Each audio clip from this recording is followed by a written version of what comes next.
ఇదేమో normal 5 rupees pen, మరి ఇది 200 రూపీస్ ఫ్రిక్సెల్ మ్యాజిక్ పెన్. ఈ రెండింటి మధ్య చాలా తేడా ఉంది. అదేంటో ఇప్పుడు మనం చూద్దాం.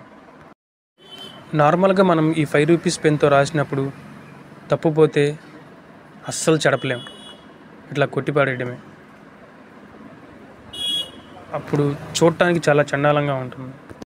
అదే ఈ 200 రూపీస్ పెన్తో రాస్తే అక్షరాలు ఊరినే గాల్లో ఎగిరిపోతాయంట. ఈ వైట్ పేపర్ మీద ఈ పెన్ తీసుకొని బరా గెలికిన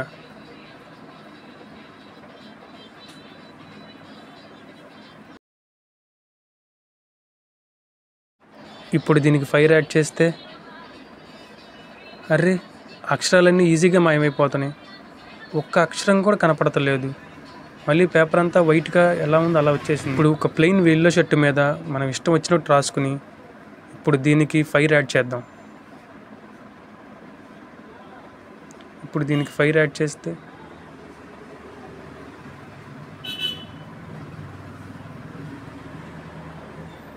అరే ఎల్లో షర్ట్ మీద మొత్తం మరకలన్నీ ఈజీగా మాయమైపోతున్నాయి.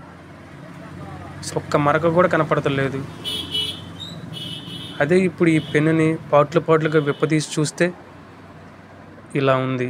లోపల ఒక స్ప్రింగ్ ఉంది, ఇంకా ఏమీ లేవు. ఇప్పుడు ఈ 10 రూపాయల నోట్ల పెన్ను మీద రాసి దీనికి ఫైర్ అంటించి చూద్దాం.